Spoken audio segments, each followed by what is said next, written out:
Welcome to the Primitive Camping and Bushcraft podcast. I'm your host, Chris Spear. So here, we're going to talk about gear, grit, and the kind of stories you only get around a fire.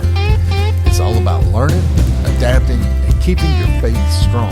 So whether you're a seasoned outdoorsman or just looking to unplug and reconnect, you're in the right place. So pull up a chair by the fire and let's get into it.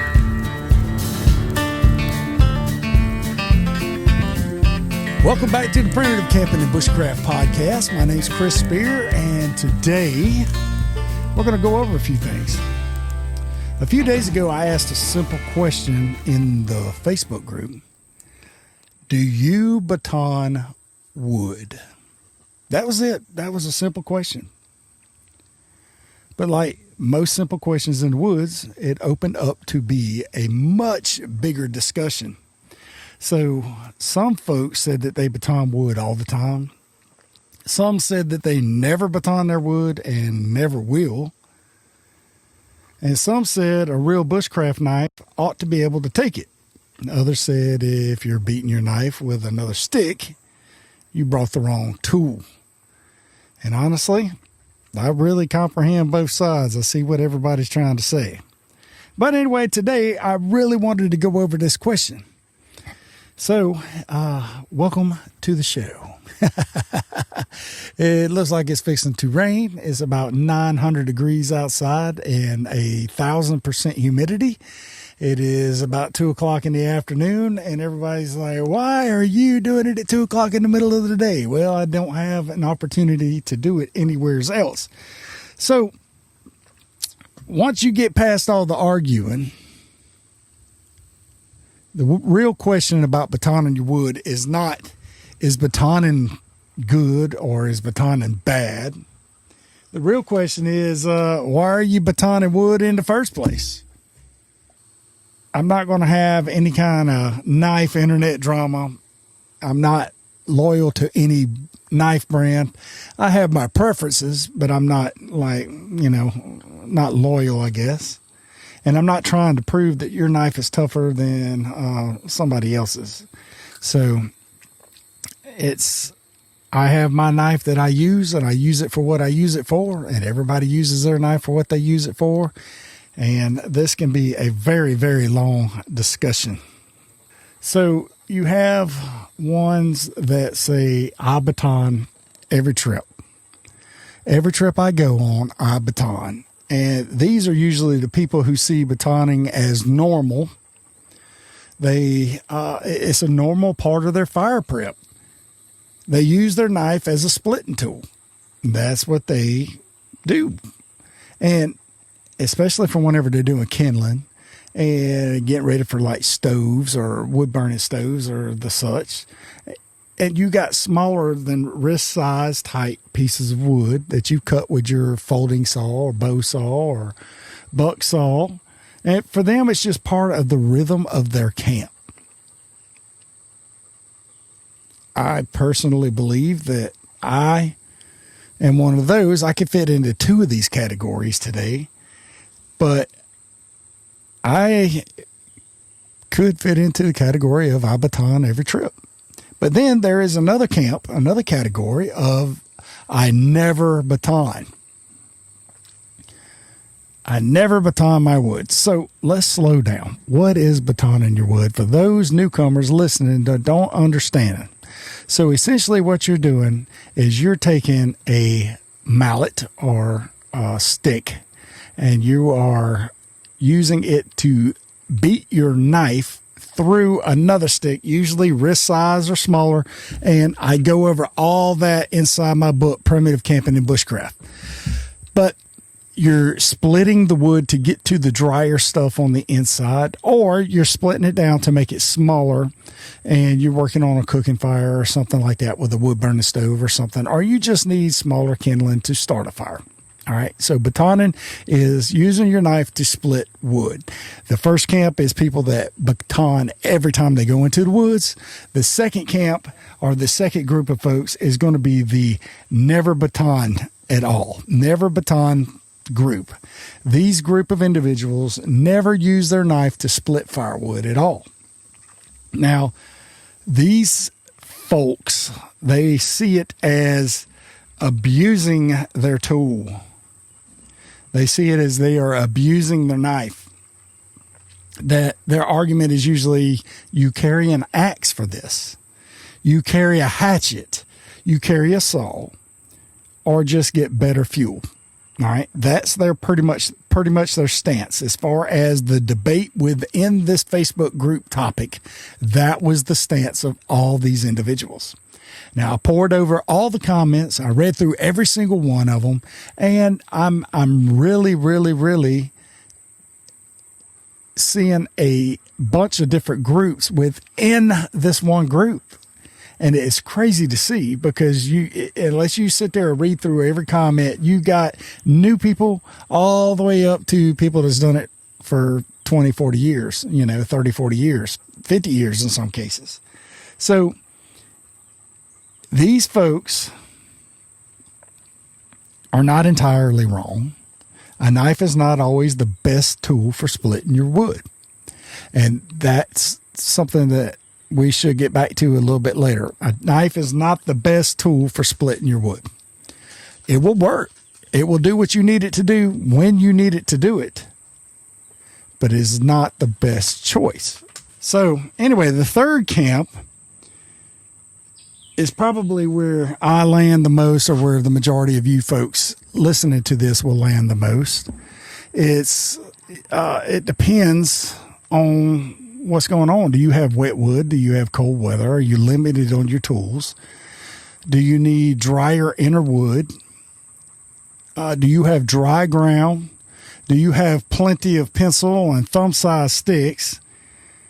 And fair weather, all that changes the answer as well. So this group depends on the situation, right? So far we've been, I baton every trip, I never baton, and then it depends on the situation, or it depends on the camp. And the last group said this. Some people pointed out that if you know how to gather and process fuel properly, you may not need to baton much at all. But that is worth paying attention to. Skill often removes the need for extra work. So those 4 different groups, and that group was asking they were saying that we're asking the wrong question. Do you baton your firewood? So that's why this topic gets people all spun up. Why it gets them all bent out of shape. They're all answering from different places, from different sets of woods, from different tools and different experience levels. And here comes the rain. We're down here at camp, what the heck? So we have a tarp over us to keep us from the rain. But that's what it is they're all answering from different places in their experience. Different woods, different tools, different experience levels. And with that, the real question started to show its face. And I love this because all the comments in this group always shine through and come out as another question. And what I really like about the questions is that it lets us know that, hey, not everybody's on the same group or the same level or in the same camp. Not everybody is doing things the same way that you would do them. And that's what I really love about this group that we're in, is it allows us to show our skill level and not be afraid to show if you're new or old. And that's awesome. But the real question should be, should you baton your wood? That's the real question. Should you baton your wood? And I really think that the better question is, what problem are you solving? Not should you baton your wood, but rather what problem are you going to solve? Problem number 1. Do you have wet outer wood? After it rains, it's starting to rain right now. The outside of the dead wood may be soaked, but the inside could still be dry enough to burn. Batoning lets you split that piece open and get the unused heartwood, or the usable heartwood. Then is your firewood kindling size. Do you not have kindling size wood available? Sometimes your fire does not need another big stick. It just needs fine, smaller pieces like the wood burning stove. It needs fine, dry fuel that will actually catch fire. And batoning can help break large pieces down into manageable size kindlings. So, we just kind of mentioned this in that one. Stove size wood. Are you using a wood burning biomass stove? Are you using that? And you know what I love about a biomass is you can burn leaves, you can burn pine cones, you can burn trash if you got to burn trash, you know, as long as you're not cooking over a grill, you know, using a pot. But if you're using a small twig stove or a rocket stove, and you know, I have a rocket stove that I like to use every once in a while. And I mean, these things are great. Minuteman Stove sent me that rocket stove to test out. And dude, I'm telling you right now, this rocket stove is amazing. You can even use wood pellets in it if you want. But are you using some kind of a stove out there, like a compact campfire setup, or, you know, are you using full branches in it? And these full branches may be too large that you need to cut down to size. So you get out there with your little folding saw and you cut your folding saw, cut the little things down, and then you take your knife and baton it down if you don't have a hatchet. And I see that point of view. I do that. Personally, I do that. I will use that sometimes. And when you're splitting them all down, it can make feeding the fire a lot easier and a lot more controlled. If you're, let's say you're splitting down some hardwood, it's going to make your fire burn a little bit hotter. And I don't know. The lack of tools is another one of these things for these questions. So what problem are you solving? Are you solving a problem of a lack of tools? Sometimes you don't have an axe. Sometimes you forgot it. Or in a case where I saw on one of those Alone TV show episodes, old dude had to hike 10 miles to his brother in the woods. They just given him the bearing and followed the compass, but he lost his axe somewhere in the woods. That happens. Sometimes you're traveling light. You don't want to carry an axe. You know, some of these axes are 2 pounds or bigger. Some of the hatchets are over a pound. You know, splitting them down can just make life a lot easier.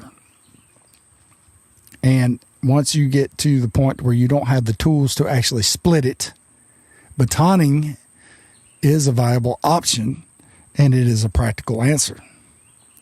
Now, here is my favorite one. My favorite topic, my favorite question within these questions is, what problem are you solving? It's an unnecessary habit. Think about it. How many of you have unnecessary habits? A lot of us do. A lot of us do unnecessary things, but it's a habit that we go through. It's a motion that we go through when we get to camp. It's something we enjoy doing, but it's not necessarily needed or wanted, but it's just a habit. It's just something that we do. Sometimes people baton because they saw it in a video, and that is what a lot of people do. They follow these bushcrafters on YouTube, and it's not really necessary. It's an unnecessary habit. There is dry fuel everywhere, but they spend 10 minutes or so beating a knife against the piece they're trying to split just to make them feel better, to make them feel like bushcraft, to make them feel like they're getting out there to bushcraft. And there's been a lot of these topics that we've been going through in the Primitive Camping and Bushcraft group is, what is bushcraft after all? Why? You know, is it more towards keeping alive a tradition, keeping alive the old ways of doing things, because in our modern age, a lot of it's not necessary at all. So the unnecessary habit is not skill. It is basically performance. So are you getting out there and skillfully doing something, or are you going through a performance and performing it? So once you identify the problem that you're using, the technique either makes sense or it doesn't. So what problem are you solving? Do you have the wet outer wood, the kindling size, the stove size woods, the lack of tools, or an unnecessary habit? So that's going to bring me up to this point, which is my take. Here's where I land on it. I'm not against batoning. I'm not against doing things without reason. In South Mississippi, wet wood is a real thing. I cannot tell you how many times I have gone camping on the river and the river just went down and all the wood had been underwater for a month. And humidity, the rain, the damp ground, the rotten outer bark, sometimes it makes fire prep so frustrating, it's aggravating. Sometimes you can't find a piece of lighter wood in the middle of an oak forest. And I know a lot of folks say that, but you can't. What I found that works in a situation like that is the bark that sloughs off, or what's the word? Exfoliate, not exfoliates, but anyway, every year it sheds the bark. The cypress tree, the bald cypress, every year it sheds its bark off, and that bark is like gold. It's starting to fire out on the rivers, because in South Mississippi swamps, cypress trees are everywhere. And all you got to do is just make it real fine, throw it in there. It's got the oils in it, and it catches on real good. But me personally, I like a saw. I will take a saw and I will cut my saw down. Most of the time, I don't even do that. I'm going to be honest with you. A lot of times when I get into the woods, after spending as much time as I do in the heat, and I get out there in the woods, I'm going to drag a limb up and I'm going to put that puppy across the fire, and I'm going to let it burn in half and let the fire split my wood. I'm not going to split the wood. I'm not going to waste my energy doing that. But if I am, I'm going to use a saw first. I'm going to take a saw and cut it down in 4 or 5 foot long chunks. And then after that, I'm just going to put it and let it burn in half, and then burn in half, and then, stuff like that. It is very controlled. It's very quiet. You're not letting anybody know that you're doing it that way. And it's extremely efficient. I can saw a ton of wood relatively quick, especially with a bow saw, and I'm not worried about anything. I could cut relatively decent fuel size diameter logs with a bow saw and pile that stuff up. Now, an axe or a hatchet, sometimes if I'm going boat camping, I'll bring an axe. If I'm taking a boat with me out on the river or something like that, I'll bring an axe and I'll use that to split a couple of logs. But to be honest with you, I really don't split a lot of wood. I really do not split a lot of wood. If I'm at my base camp, like if I'm hunting, and I tend to do that all the time, primitive hunting while camping, I'm not worried about the weight, because I will bring it in my boat and I will bring it out to my camp, and I will just sit there and do what I need to do. But if it comes down to it, a knife can baton my wood just as well as me splitting it. So, and I learned something a while back, is that, little saplings about 3, maybe 4 inches around, you can use a knife and baton it through a sapling and cut a sapling down with it, and you beaver chew that puppy. And it's just, a knife is very versatile. So to answer the question simply, baton when it solves the problem. Do not baton just to show off. I know some of you, or a lot of you, in this group are content creators, and a lot of you do it to demonstrate. I get it. I understand it. But for the main people that are in the group, the individuals that do not do this for a living, the individuals that are here to actually learn something, you don't have to baton your wood every time you walk into the woods. If it solves a problem, do it. If it does not, you don't have to. Uh-oh, fighter jet just fell out of the sky over here. So before I baton wood, I always ask myself a few questions.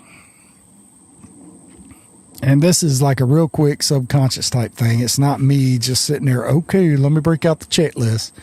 Is there already fuel laying around? Do I need the inside of a log for any reason? Is the wood too big for a fire that I'm building?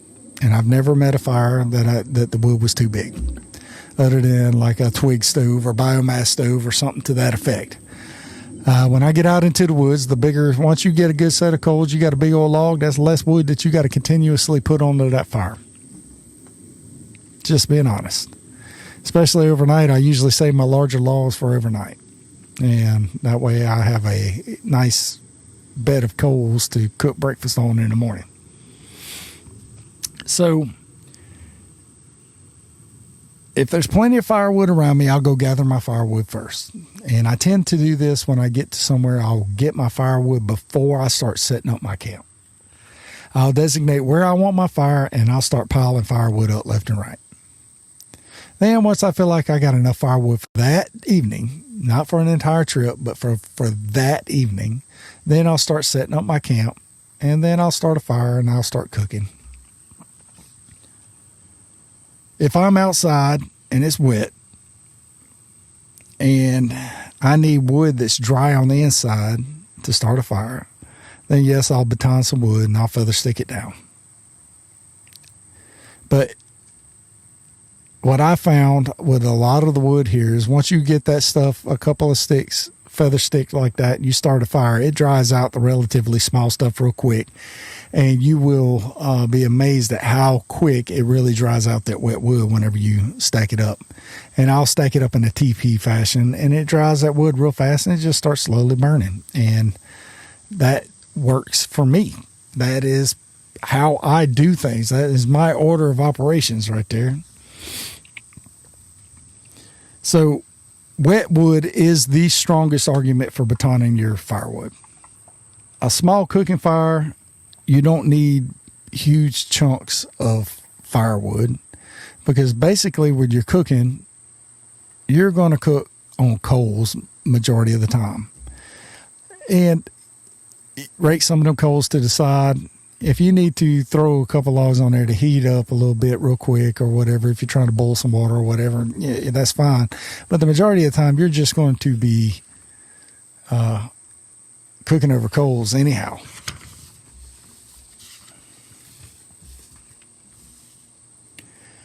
One of the other questions that you can ask yourself too when you're doing this is, do I have a better tool?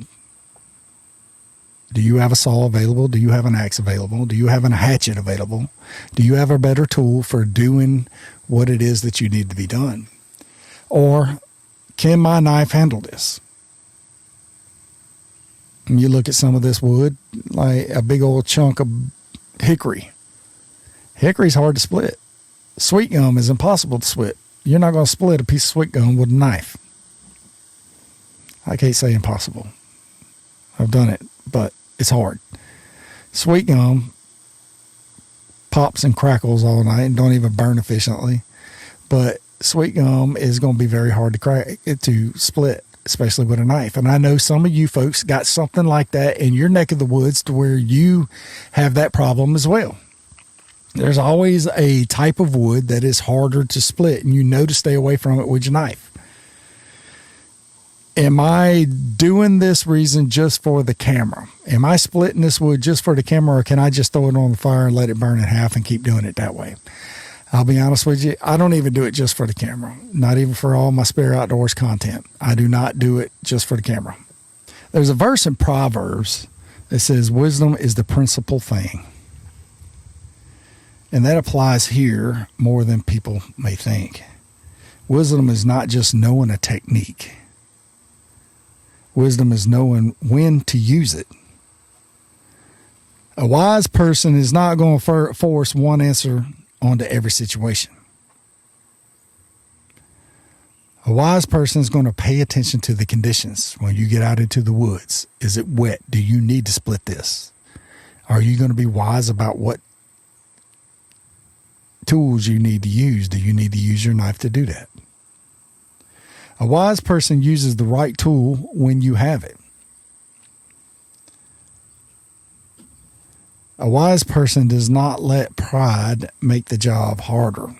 I could do this and I'm going to do it. Or I'm going camping with a buddy. I'm going to show him that I can split all my firewood with my brand new knife.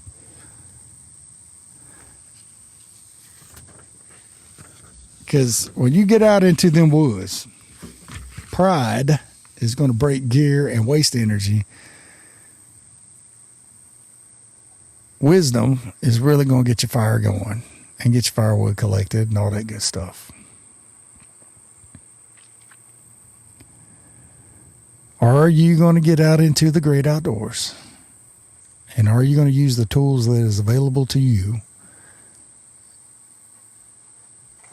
to split the firewood? If that be your knife and a mallet, go for it. There is no wrong answer when it comes to primitive camping and bushcraft. There's only an outcome. Same thing could apply to survival. There is only an outcome. If you need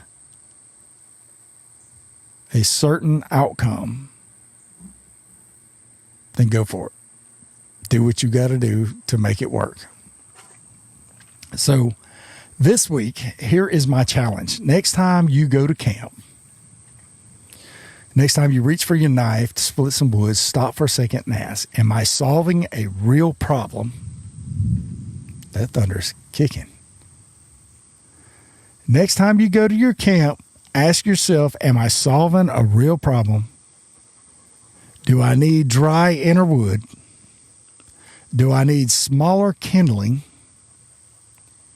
Is this the best tool that I have to split this wood? Talking about your knife. Or am I just doing something because I saw other people do it, or I saw other people talk about it on a group?